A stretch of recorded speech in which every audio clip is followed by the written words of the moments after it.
Entramos ya en el último tramo del programa, seguimos hablando del proyecto que se aprobó en diputados hace pocas horas y que convierte en ley lo que es la reglamentación para la minería a cielo abierto, megaminería como se le llama también. Estamos recibiendo al senador Eber da Rosa del Partido Nacional para tener otra mirada, otra visión de lo que está pasando con un tema que muchos dicen, senador, será clave para el desarrollo del país. Incluso el presidente Mujica ha utilizado el término no se debería dejar pasar una oportunidad de estas en un país tan pequeño. ¿Por qué dejarla pasar, verdad? Ante quienes plantean el rechazo a la ley. Mire, yo creo que hay elementos que obviamente me pesan mucho en la consideración del tema. Cuando, por ejemplo, se dice que uno de los objetivos que el país debe buscar es la diversificación de su matriz productiva, a mí me parece que es un elemento muy importante. Yo diría que es el principal argumento a favor de este tema de la megaminería y de la ley en particular. Porque es evidente que en función de los ciclos que tiene la economía en el mundo, en función de la inestabilidad de los mercados, etcétera, cada vez es más necesario jugar a varias puntas, es decir, tener la posibilidad de generar producción que pueda tener colocación en momentos críticos para otros sectores, pueda ser el sector que defienda la plata, como quien dice, y eso ayude a darle más estabilidad a la economía del país. El problema es que en esto hay que medir cuáles son los beneficios que se pretenden obtener y cuáles son los costos que se pretenden obtener. No es que tengamos una actitud cerrada contra la minería, pero la ley, a nuestra manera de ver, no cierra el problema adecuadamente, genera incertidumbres muy grandes para el futuro. No, tiene dos elementos, dos carencias que a nosotros nos parecen centrales para que hayamos definido una posición contraria a la ley. Por un lado, no contempló adecuadamente una cosa que se planteó por parte del Partido Nacional en la comisión multipartidaria que discutió el tema, que fue la necesidad de enfocar el tema de la megaminería contemplando y teniendo en cuenta criterios de ordenamiento territorial.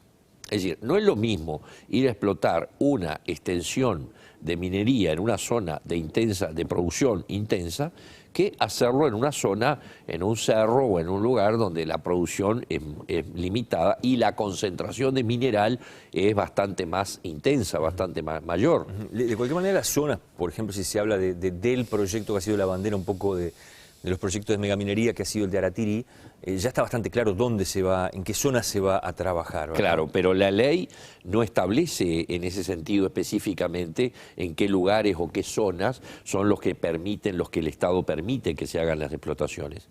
Y hay otras zonas del territorio, por ejemplo, en el límite entre el departamento de Rivera y el departamento de Tacuarembó, que abarca una zona de unos cuantos kilómetros, de ciento y pico de kilómetros, en la cual hay una enorme cantidad de predios que están denunciados como existencia de yacimientos, claro que no en la misma proporción ni en la misma intensidad que lo que puede haber en Valentines, de hierro, y que son fundamentalmente minerales, yacimientos de hierro y de diamante. Claro, el habilitar en forma abierta la explotación de la minería, en este caso, puede llevar a que toda una enorme zona del territorio pueda ser perforada con pozos que son de diámetros bastante importantes, de profundidad de 300, 400 metros, con todo un daño ambiental, y esta es la segunda pata del problema. Es decir, por un lado, falta de criterios de ordenamiento territorial y por el otro lado, no prever los daños que desde el punto de vista ambiental se pueden generar. ¿Cuáles serían los aspectos más graves en ese sentido?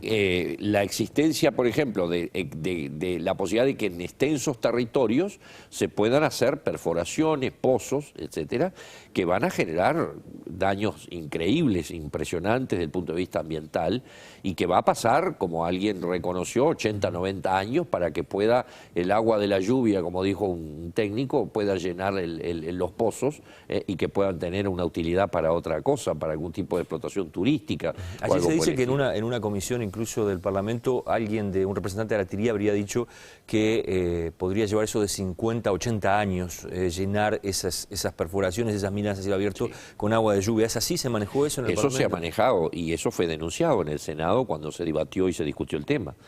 Y por el otro lado, la ley no establece topes, no establece ninguna regulación en cuanto a la cantidad y al tiempo de extracción del mineral. Entonces, podemos correr o puede plantearse la situación de que todos sabemos que las reservas de mineral que hay en el Uruguay no son reservas voluminosas como las que pueden haber en otros países mineros como Chile o como Perú, por ejemplo.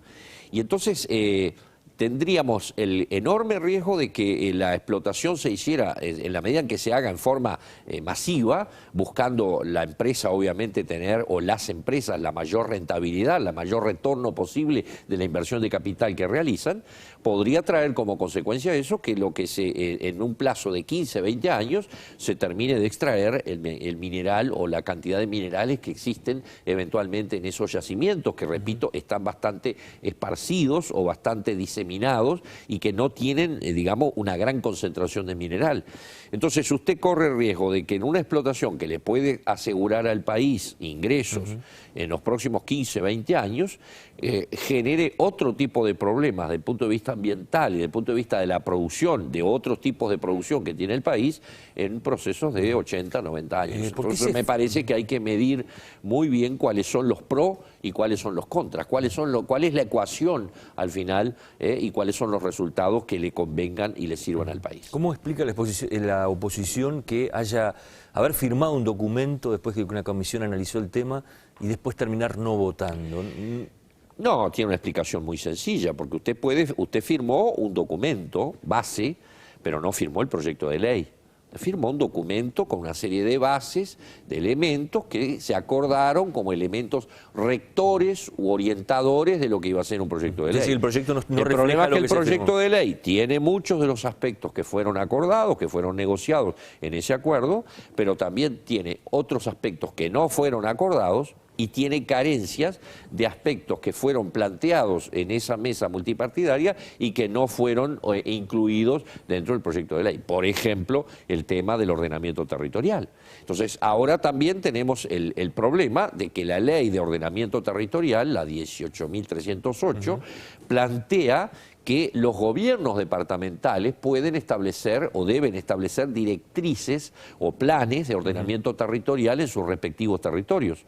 Entonces, ahora se puede dar la posibilidad de que si se respeta la ley de ordenamiento territorial, puede darse el choque o el conflicto entre lo que se autorizó con la ley nacional y lo que puede surgir de esos planes departamentales o de esas directrices de ordenamiento territorial que la ley, otra ley, la 18.308, facultó y encomendó a los gobiernos departamentales. Senador, sectores que han estado en contra de la megaminería, que se están movilizando desde hace un buen tiempo, han anunciado a pocas horas de que se aprobara esto en el Parlamento, de que van a recoger firmas y que van a intentar derogar la ley. ¿Usted qué piensa de eso? Sí, hay departamentos donde ya hay planteo. En el departamento al que yo pertenezco, Tacuarembó, hay una comisión que ha juntado creo que 13.500 firmas que ya fueron presentadas a la Junta Departamental y que pretenden que la Junta Departamental consulte a la autoridad electoral y eventualmente dicte una ordenanza estableciendo los criterios de ordenamiento territorial y que establezca como una especie de medida cautelar la prohibición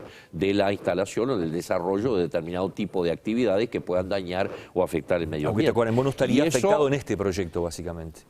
Sí, Tacuarembó está comprendido, porque la ley no hace... No, le digo en el proyecto Aratirí, básicamente.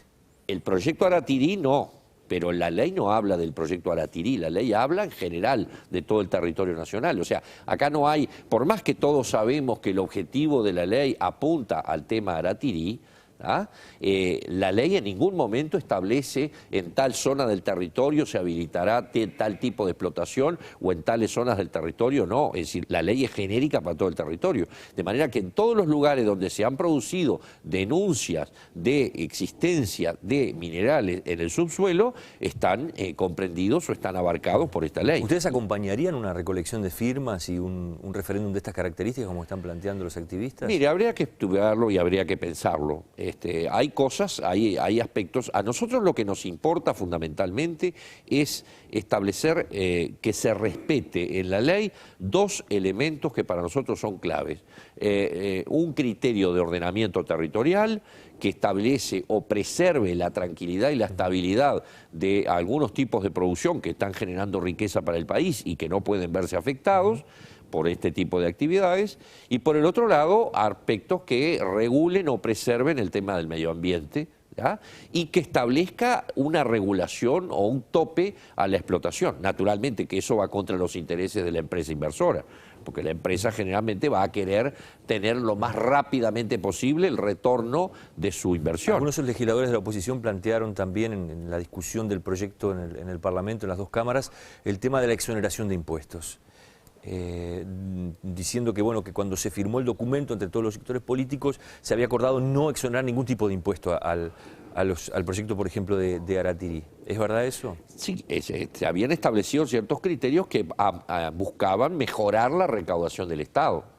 Ahora aparece, por ejemplo, en el proyecto de ley que el impuesto a la renta que debería pagar la empresa, el IRAE correspondiente que debería pagar la empresa podrá imputarlo al canon que debe pagar al Estado, lo cual quiere decir que ya estamos amputando los recursos, digamos, que el Estado puede percibir, porque hay recursos que el Estado debería percibir por vías distintas, que la ley faculta o permite que se imputen a determinado rubro y por tanto disminuye la aportación de recursos. Es decir, es evidente que es una ley que tiende o apunta en este caso a darle las condiciones que una empresa internacional, multinacional, como es el caso de Aratirí, o una empresa a la que Aratirí después le pueda vender eventualmente la explotación, para que se radique en el país y para que invierta en este caso concretamente en el yacimiento de Valentines.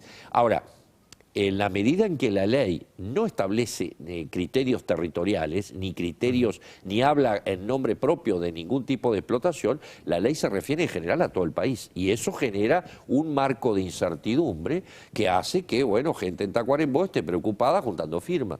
Gente en Rivera empezó un movimiento también juntando firmas. Gente en 33 creo que también está en ese tema. O sea, hay una situación de inestabilidad, de incertidumbre, en la medida en que la ley, repito, no estableció criterios territoriales en cuanto a la explotación y al desarrollo de la inversión. Gracias por habernos acompañado. Gracias a ustedes. Nosotros vamos cerrando el programa por aquí, nos reencontramos la próxima semana en Poder Pensar.